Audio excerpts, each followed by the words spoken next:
All right, cool. So everyone, welcome back. You're either watching this on Happy Hour with Heather and Guest, or you're listening to this on a fistful of Faceful. I'm joined by Ben from Sodus. It's great to have you on the show. Thanks for I having me. It's a pleasure. yeah, my pleasure. I can't. I think that I may have found your music doing like a YouTube deep dive or something. I can't I Yeah, can't remember what it was, but then I remember you reached out.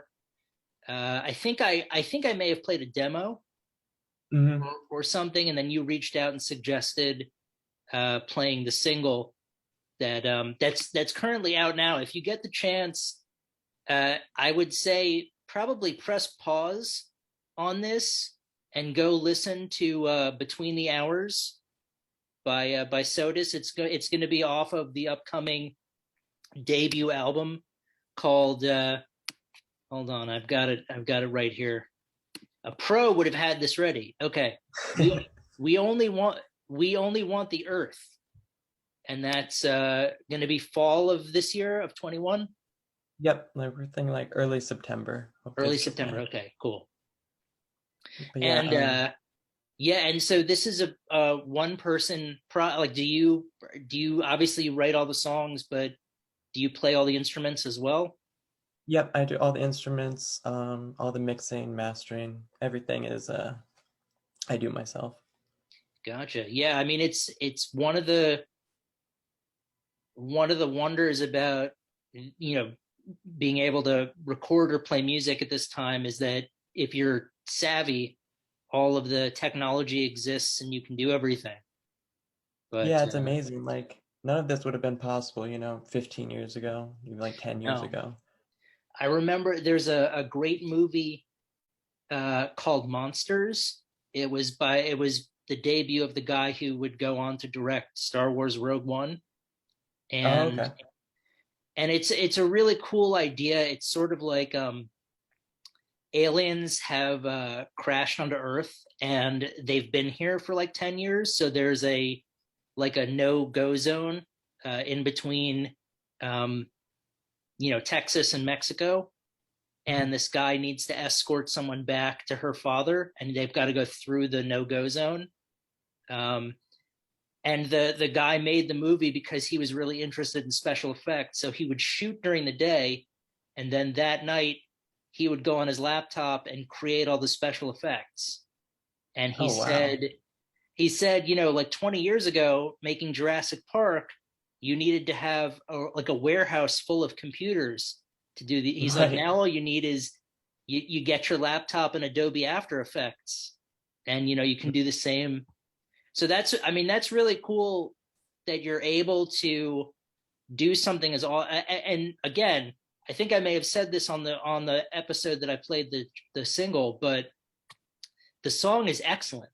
I mean, it's a really great, it's instrumental. So for those of you out there, I'm always looking for instrumental jams, but it's a great instrumental that combines a lot of really cool genres that I'm into, like doom gaze, doom, a little bit of drone, some industrial, um, and then it sort of goes about 4 minutes in. It goes really melodic, which I wasn't really expecting it to take that turn.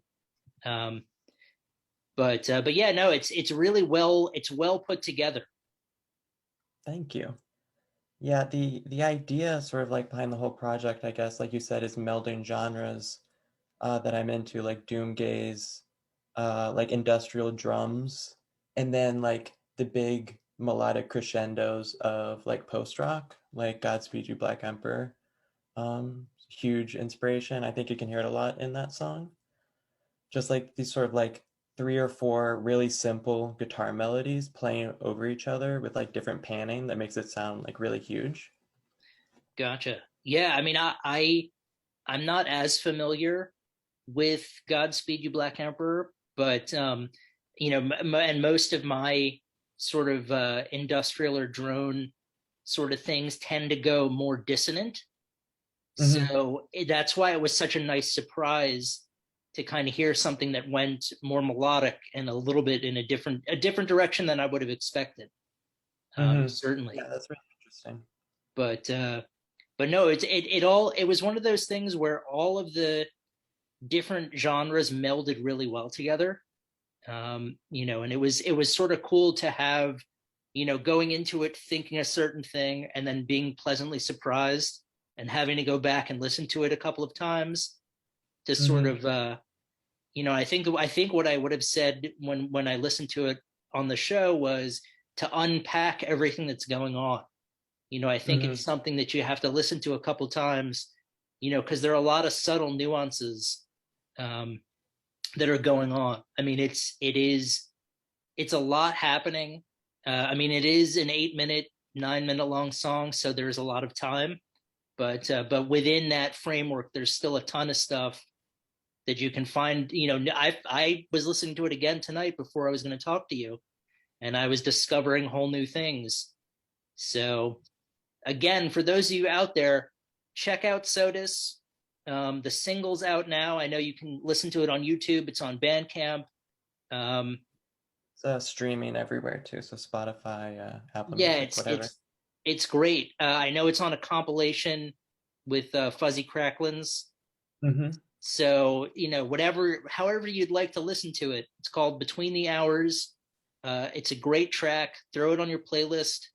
I always look for instrumental stuff when I'm writing because lyrics can be distracting.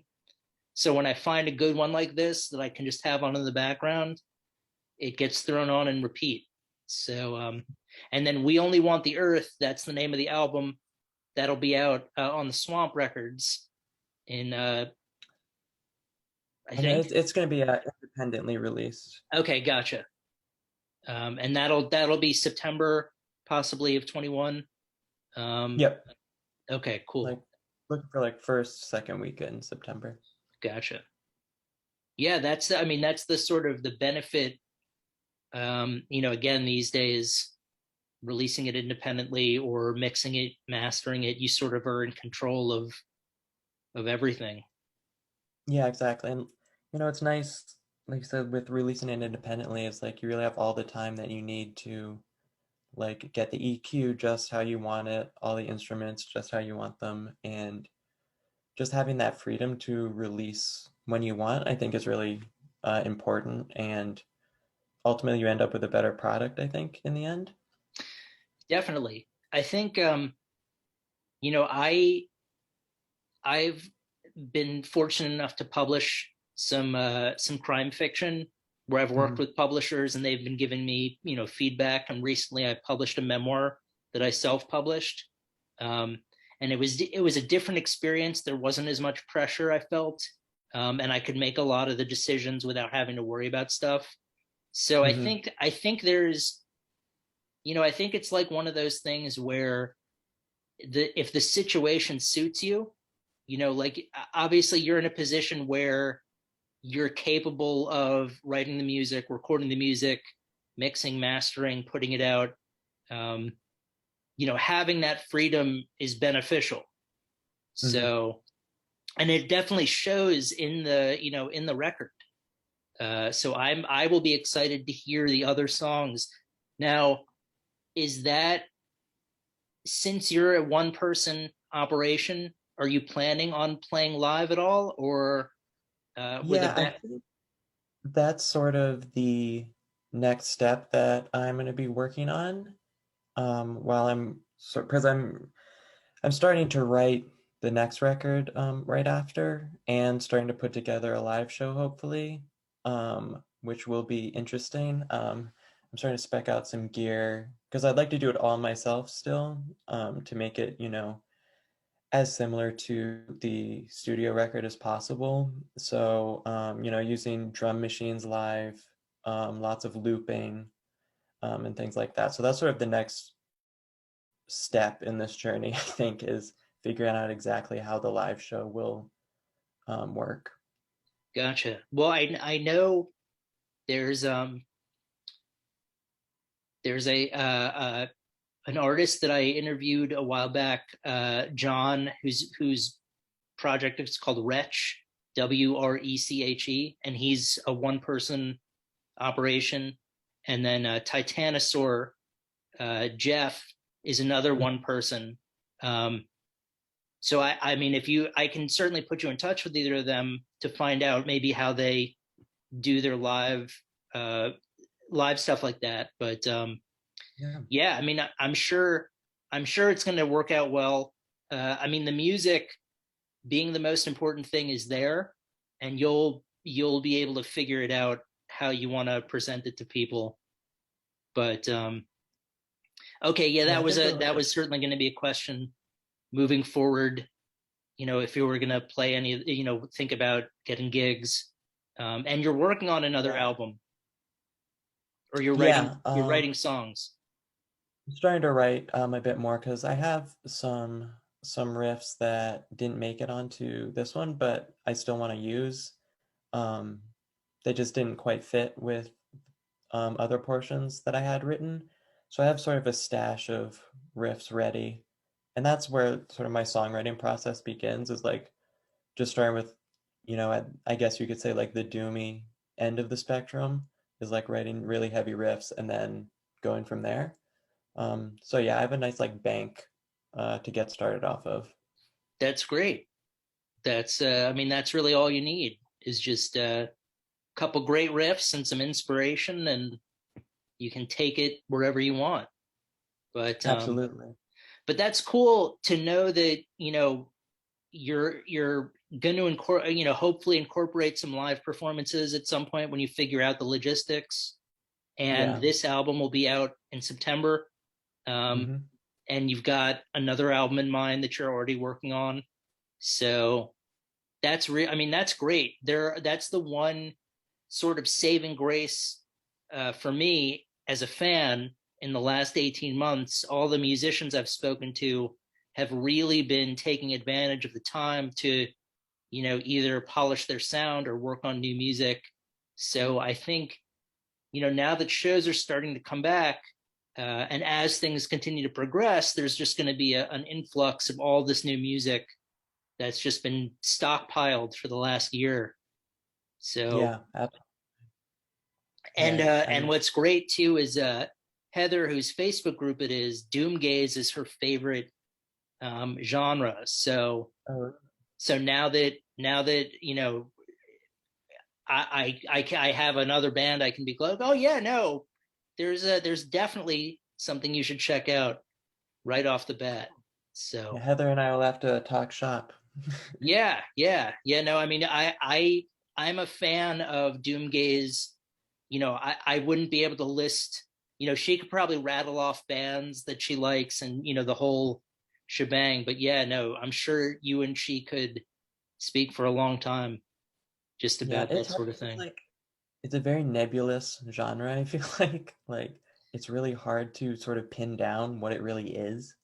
Yeah, it's, you know, it's one of those. I just quoted this guy in an essay I wrote the other day, but Justice Potter Stewart was asked to define pornography, and he said, Right, so you know it when you see it.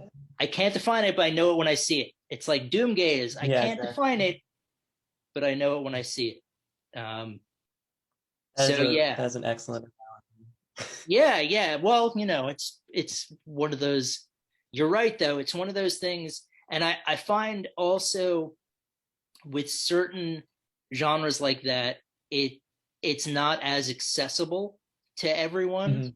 You know, you're either I think for the most part you're a fan of it when you hear it the first time, and you know, I can't imagine there are a lot of people out there that where it's like, no, just give it a chance, listen to it a bunch, and you'll eventually come around. But Yeah, no, she's I mean, she's recommended some great bands, you know, who sort of specialize in that. Um, and it's been cool sort of, you know, checking out, you know, my this podcast has kind of allowed me to discover some great, you know, bands that I never would have heard of, or you know, get involved in different genres that I wouldn't have checked out before. Um, you know, it was funny. I would previously ask my mother to be a guest sometimes, because the original format was me trying to convince people to listen to metal. Hmm. So I would have guests who, and obviously my mom is a Billy Joel fan. So I would try to play accessible songs that pretty much anyone could like.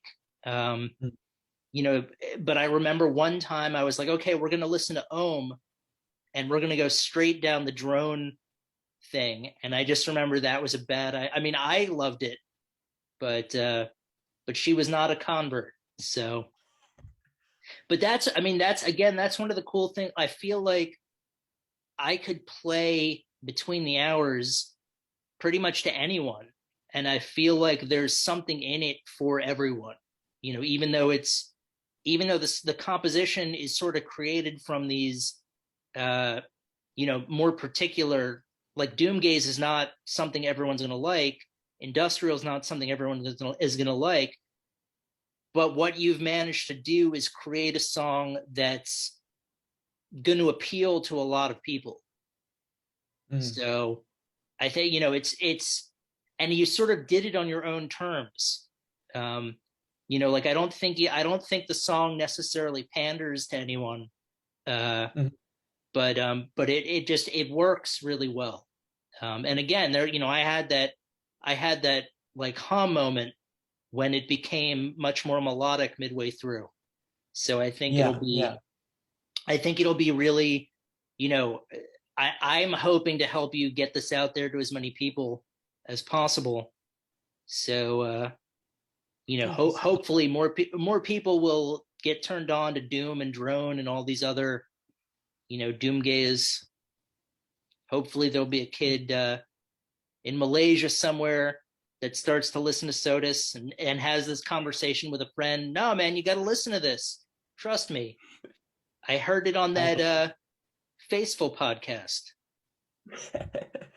Yeah, it's funny what you're saying about, when the song takes that turn, because I think what you're saying, like if it's a regular Doom song or a drone song or like a sludge song or something, that's when you expect like the same riff but like sped up or like way slowed down. And I think it's interesting to just sort of like take a complete left turn and, have like this huge like major scale crescendo instead of, what you'd expect, like you were saying. Oh yeah, no, I mean there are certain songs that I really like because it's and not that it's formulaic, but I know where it's headed.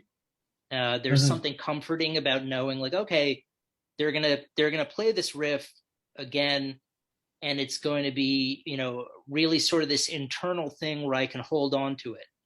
And then Hmm. there are other examples, like a lot of jazz where they go into different directions. It's really sort of outward and progressive. Um, Hmm. and again, when I was listening to your song, I was expecting it to be like, okay, he's going to double down now on this riff or on the beat or on something, and it's just going to get a little heavier.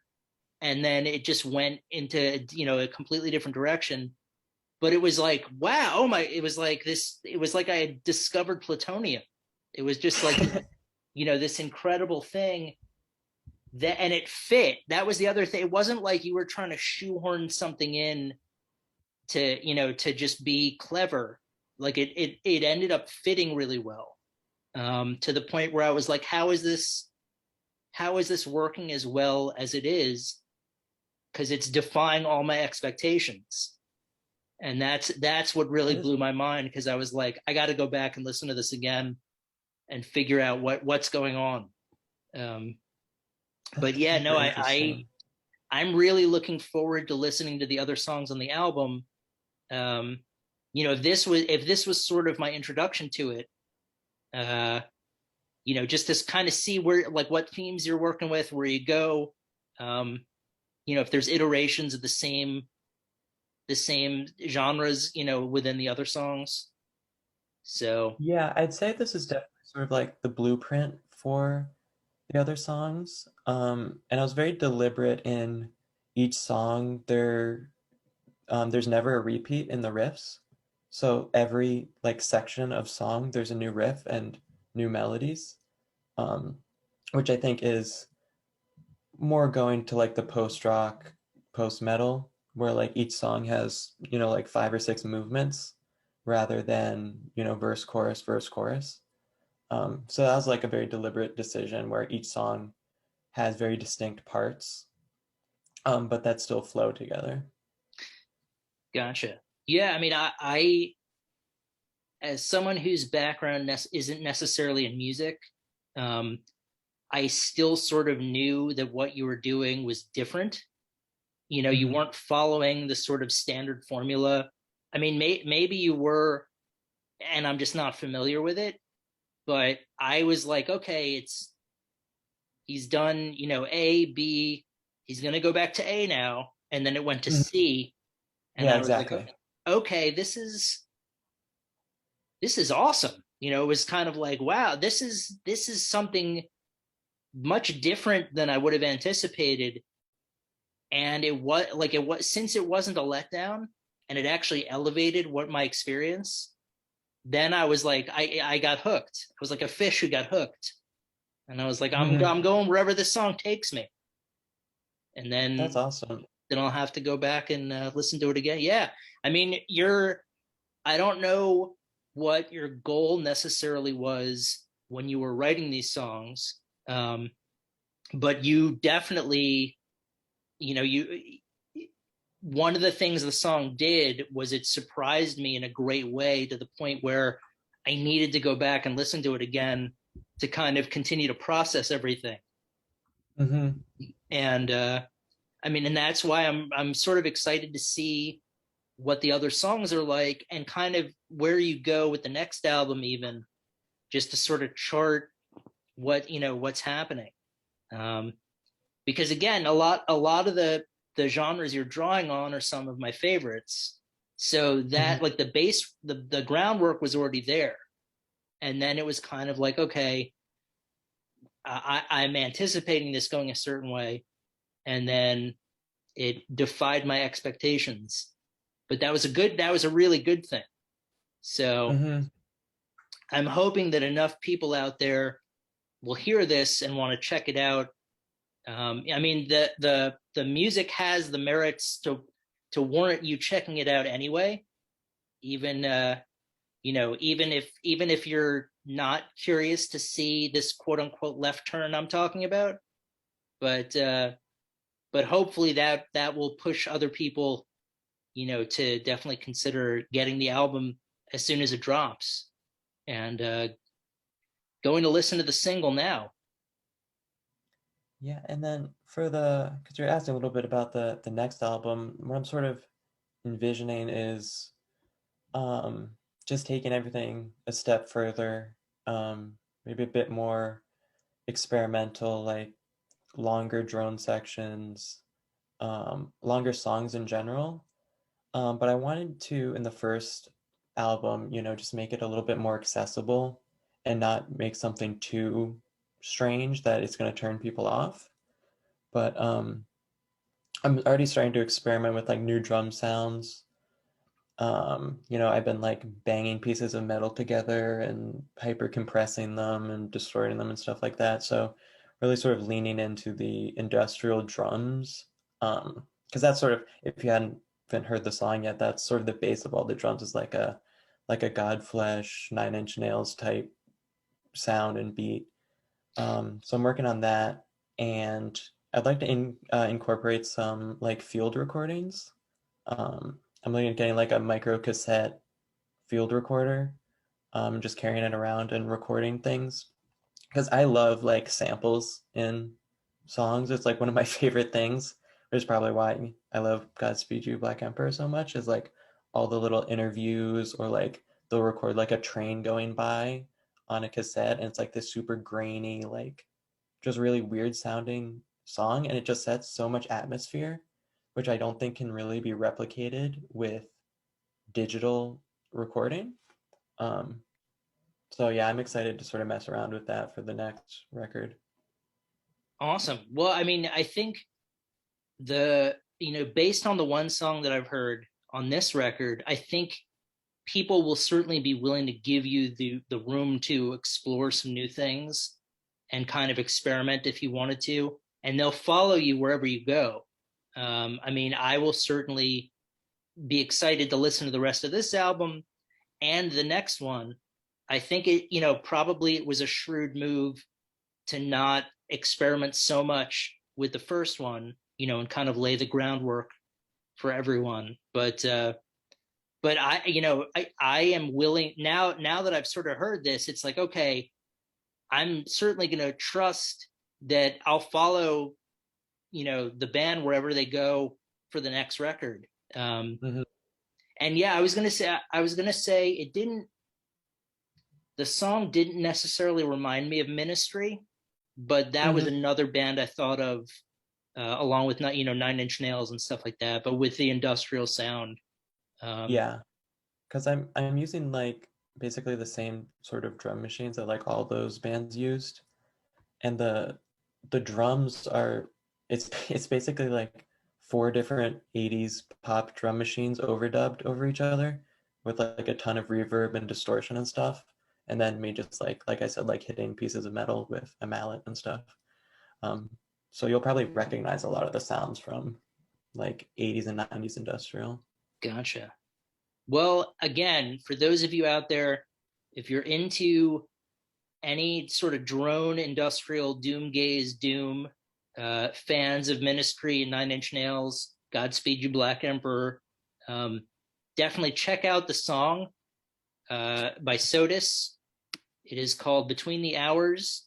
And then the album We Only Want the Earth will be out, in September of this year. So if you can, pre-order it when you can, and be on the lookout for the new album, which will be recorded, at some point. And I know you're on Instagram, Yep, that so is the main way to get in touch with me. I'm on Instagram entirely too much, so if you DM me, I'll respond very quickly. gotcha. Well, Instagram to get information. If you do have any upcoming shows, or for news on anything. But again, I gotta say, for those of you out there, if you're watching this on the Facebook group or listening on the show on the podcast, pick up this music. It's great music, and it'll wow you like it wowed me. So I am excited to hear the rest of the album when it finally drops, and I'm curious to sort of see where you go, with the new recordings, and how you do the logistics when you play live, sort of how that's going to look. But you've won. I'm in. I'm on the.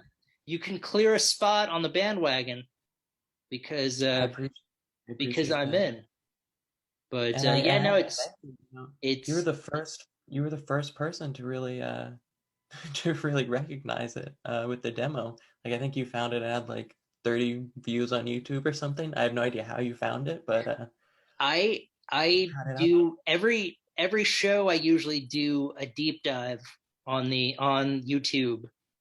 Sometimes I'll do the algorithm, where it recommends something. Sometimes I'll Hmm. check, like Mr. Doom 666 or Rob Doomhammer. They're great curators. Um, Yep. so sometimes I'll find stuff that way. Sometimes Bandcamp. Sometimes Instagram will say, have a suggested thing, and I just sort of go. And so it was probably luck that I happened to, click on something and I liked what I heard. Sometimes I'll click on something and it'll be really off-putting in the first 10 seconds, and I'll be like, you know what, Hmm. I'd rather not force myself. Like, I want to be able to enjoy the music I talk about. um but yeah, no, and sometimes the people, the Instagram profiles I find have hundreds of fans already, or hundreds of, followers. Other times it's like 50. um but it Hmm. makes no difference. It's always cool, and that's the other good thing, that there's people all around the world who, are making great music right now, because they have the opportunity and they have the technology, and they're driven. Hmm. So it'll be great. Again, it'll be great when your album comes out, to keep following how, how you're evolving with making new music. And I look forward to hearing the rest of this album. Appreciate it. So I can't wait for you to hear it. yeah, me too. Well, thank you so much for speaking with me, and Thank you. This was a lot of fun. have a good July 4th weekend.